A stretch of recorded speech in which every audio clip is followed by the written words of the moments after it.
likes to present himself in a certain light. Walter Payton, Man of the Year, Hall of Famer, just Mr. Professional. You do know that's my dear friend. I understand. It's my dear friend as well. I'm just asking you, you know Cris Carter, the player. You know what it's like to go up against Cris Carter. Mm-hmm. What's your favorite Cris Carter story that he wouldn't have told us about going up against him? Cris was a dog. Now, it's probably two different occurrences. Once I played against Cris in Minnesota. Cris ain't have a lot of help. And I was with San Francisco. We got the better half of Cris. Now, the next time I had to deal with Cris had some help. And it wasn't as pleasant. It wasn't as pleasant at all. Boss. Yeah. And Jake Reed. It was ridiculous. Now, we ran a coverage called Double-Double.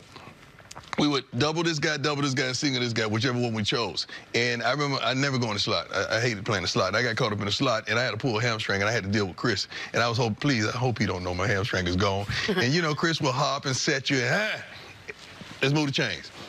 Let's move the chains. That's who he was. And I beat Prime one time. He said, you had me on that one, dog. You had me on that one, dog. You don't know if the quarterback would have thrown it. I still might have picked it. I was like, leave me alone. Prime is not a guy that's going to talk a lot to you. Like, he'll shake your hand before the game, and then after the game, you're saying the prayer. That's the next time. That's the misconception. I never talked. I never talked to my opponent. I would never degrade him, badmouth him. I would never say anything negative to my opponent. Never in my life. So that's where, right before the segment started, Cris said that I compared Jalen to you. And I was like, no. I wasn't saying the player. I wasn't saying he's at that level. But when we were talking about Jalen doing those interviews, being outspoken, Cris said, who else does this? Who else has done it? And I said, and been successful. And I said, man, Deion was pretty outspoken. Well, I talked about me. Yes, that's the difference of what you do. Me and my money. That's right. That's what Prime talks about. I talked about me. I never talked about my opponent, the team I was playing, the quarterbacks, or whatsoever. I've never done that in my life. How come? Because I had too much respect for him and his hustle and his grind and where he came from. To really down him and degrade him. He's a professional athlete. Why would I degrade someone that's entitled a professional? And Prime was one of the original guys that, yeah, this is a sport.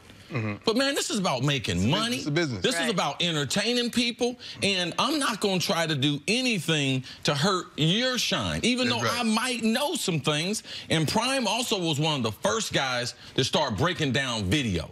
Like, he had a teammate that told me. I said, man, what does he do to get ready? He said, man, he gets all your routes locked in. He's getting dressed. He got his uniform all laid out, the socks and everything. And he's watching every route that you run and thinking about, I'm going to look pretty, but I'm also going to be studying the opponent. So there's two misconceptions about prime time, which I believe, and I always say this on TV. I've been on TV 16 straight years. The best DB to ever play. Two misconceptions. That he talked trash, and the other one was that, man, that he wasn't physical. True. All those are myths. Those are myths. You can't play bump and run and not be physical. Right. All right, so we brought up Jalen Ramsey. Let's start there. Ramsey had a lot to say before the season started, and suddenly the Jaguars are 3-4. Their defense isn't playing as stellar as they had been. Their offense, forget Blake Bortles, is another story entirely. What do you think about what's happening in Jacksonville right now? Jalen said something very profound in his locker. He said, ain't nobody going to say nothing. We're going to act like we don't know what time it is. What he's really saying is, you know darn well this quarterback is his problem. How can we act like this and sugarcoat this foolishness? And you done paid this man $18 million and we're still in the same situation. We don't have the defense to overcome adversity as we did last year because the defense started smelling themselves in the offseason. Everybody got a little cocky. Everybody got a little flamboyant. Everybody got a little arrogant, and they're not the same defensive team up front. They're not provoking the turnovers as well. I love what Jalen brings to the table. I also had to check Jalen last week. I say, no fun when the rabbit got the gun, huh? Yeah. See, you can't be this. And then when you lose it, you want to be that. Right. Or you got to stand up at your locker, baby, and deliver. That's what a leader is. That's what this man was. Win or lose, you got to sit up here and sing the same song. Because he got to his locker last year and he answered last week, and he answered every question with, I don't know. Right. I don't know. But yet he had a lot to say. But so you don't have a problem with him calling out other players at the beginning of the year? That's who he is. I don't have a problem with someone being who they are. Now, Prime, I know that's not who I am. Okay, but that's who he is. Okay, Prime, I know that's not you, but I know Jalen. Jalen's like one of your kids. Yes, he is. What do you tell Jalen? Because you can't change that. How do you tell him to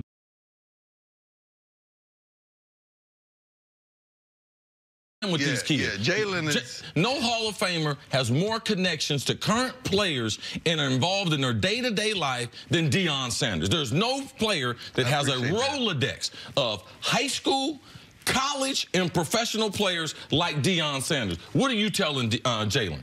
First of all, tell Jalen why. I want to know why. Because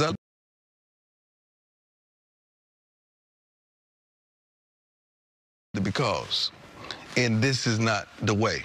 Sometimes we start living for people and not being who we really are.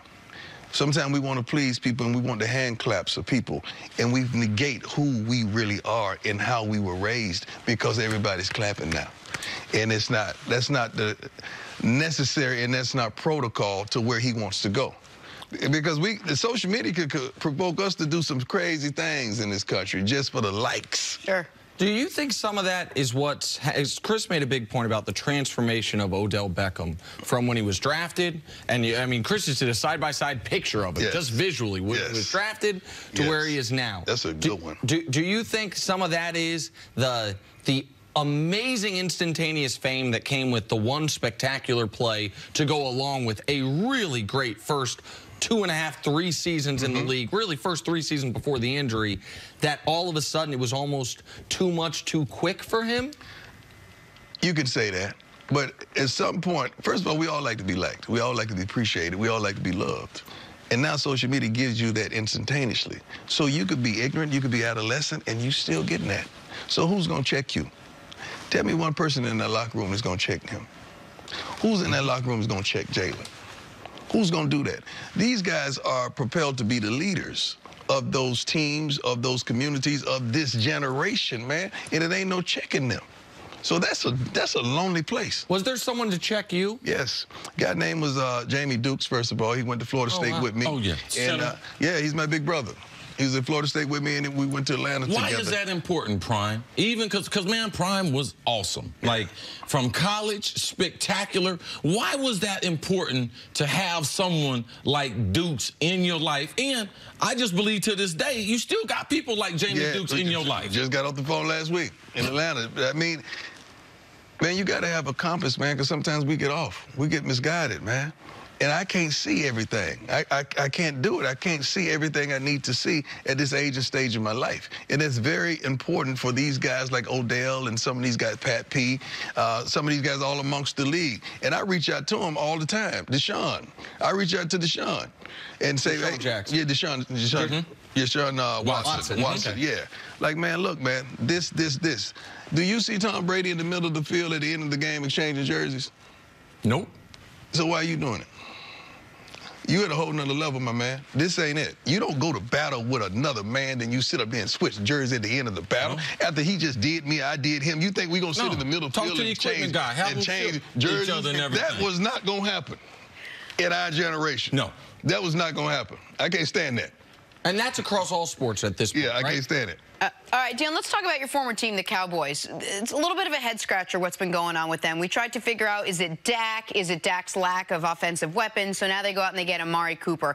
How much is that going to help Dak Prescott, and where can this team go now? Getting Amari Cooper is a consent that I was wrong in the draft, that I didn't get Calvin Ridley. Let's just tackle that. That's number one. I was wrong. I made a mistake. I made a mistake, so I'm going to tone to it.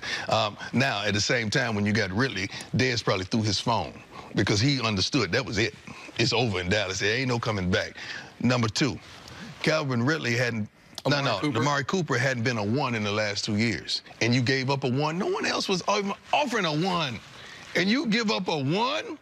That wasn't the ticket. It helps Dak. It helps this offense. But is it the long-term solution if he can play like a 1? Yes. But if he can't, no. Prime, there seems to be, now I know Amari. Amari's totally different than most of the guys that we know who are ones. I just believe that sometimes the talent is not developed, and the lack of him going to Alabama from South Florida, he wanted coach. Right. And we thought that he was going to be on that arc with Larry Fitzgerald, Calvin Johnson, because he had that non-diva mentality. Help us try to explain, because I try to tell Nick, I don't believe they coached him up.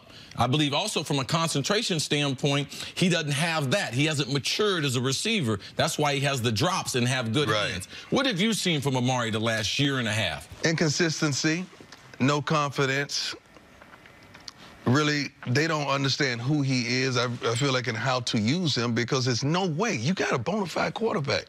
You got a dog. You have that intangible. You have an offense that can get the ball down the field, and you're not getting it done. And it's not like you're out there by yourself. They've always had help with him, so they always had a Robin. Every Batman need a Robin. And they've always had that. The problem is he started being Robin and not Batman. So what do you make of what's happening in Oakland? You clearly like Derek Carr from your comments. Love him. They're the worst team. There's fewest wins in football.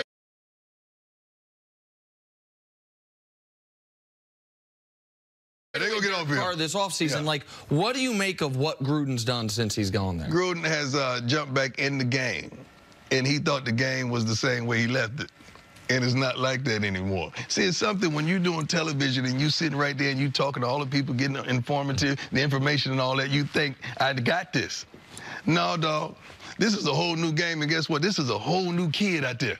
Yes. See, that's the thing. That's what worries me about the draft kid. picks. He got the picks, but man, what are you gonna do with him? What you gonna do with him? You got and you're messing up the hope and the thought process in what you're doing. You got to 10-year deal so you're comfortable.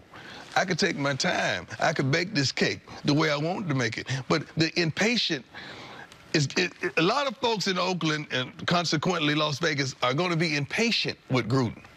And it's going to happen. So now he's just buying himself. He surrendered to the season right now. He said, I give. Well, you got me.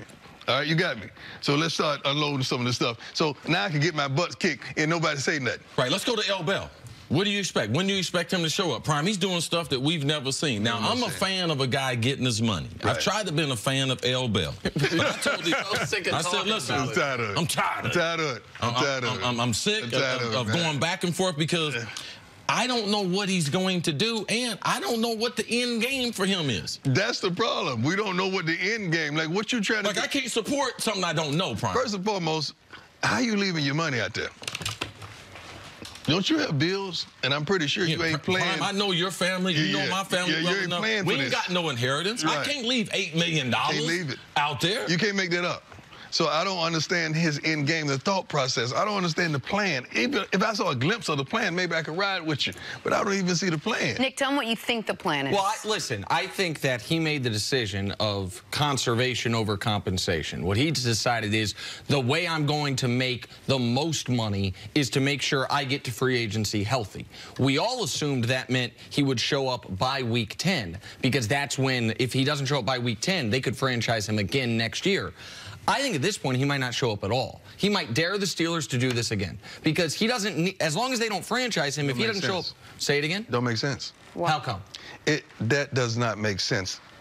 Business-wise, not taking an L for the whole entire year, business-wise, it don't make sense. It doesn't make sense unless he felt the risk of injury, unless they thought they were going to Willie Parker. I've never seen a dog scared to play.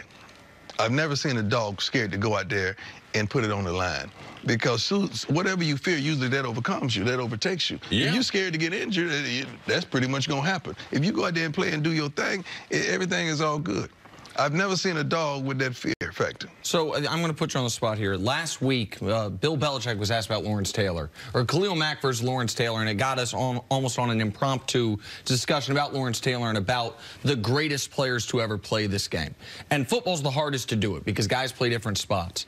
And I said, you can make an argument that Lawrence Taylor is the greatest football player ever. Like, that argument exists. That argument exists for you. It exists for Jerry Rice. It exists for Jim Brown, Brady. There's a few guys I'm probably leaving out. Some of those, Barry Sanders. Do you have, if we did the cliche Mount Rushmore, do you have 4 faces that immediately come to mind? I don't. I don't. And why? There's got to be a reason, Prime. First of all, I got too Prime much, don't do first anything. Of all, I got too much respect. Okay. That's why. I got too much respect for certain people, and I cannot negate them. I can't leave them off of that Mount Rushmore because there's only a limited, 4 or 5 names? 4 spaces. Yeah, I can't do that. When Chris said, I've been on TV 16 years, and I always say you're the best defensive back ever, you just almost reflexively said thank you. While you're not going to make a list, it seems that really mattered to you. He didn't lie. See, there you go. He didn't lie. Jalen Ramsey would tell you 4 other players who might have lied also. He didn't stutter, nor did he stumble. He was definitive. He didn't lie. That's great. Yeah, tell us why are you here today? Tell us why you're here this morning. First of all, I've never been a jealous man in my life. Never. I've always been for the other man. But when I saw Urlacher's head, I got jealous. I looked at another man's head and got jealous. I said, that man was bald. I don't even remember him with hair. Hey, man, what's up? I called him. What's up? He said, well, I did this. I said, okay, now, I know what you did and how that works for white folks. Do that work for black folks? Yeah. So I went and gave it a shot, and I'm back. Hey, this is the biggest comeback in 2018. It's called Restore? Restore. Restore? That's great. Yeah. I went to Chicago and got the process done, and I've been happy ever since. It shaved multiple years off my life. If you can do me a favor, because you're one of my favorites, if you could introduce this product to one of Nick's favorites, his name happens to be LeBron James. Y'all need to stop, man. You know what? You can't properly represent the product. I think it has been. I think it has been. I think it has been. Undercover? No. Ain't no undercover. You got to understand there's some downtime to it. There's some downtime to it. You know, it's an off season. It's an off season. You need an off season. You need some time that you're away from everything, and you know, it grows. Your own hair grows. And I don't think you ever sees his off season. So it's hard to say this and that. Okay. And then the camera's always there. Man, you at the free throw line, the camera's already right there. So you can be critical. But I think he did it. Okay.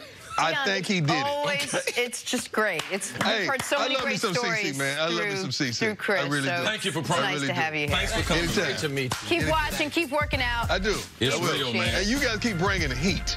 I'm trying. We're all trying. It's hard. It's only LeBron, y'all ain't right, man. Y'all ain't right. Give him a call. We got to take a break. Much more First Things First right after this. Thank you so much. Anytime, man. Yes, sir. Yes, sir. Thank you, baby. You're just in the city, man. I'm enjoying it, man.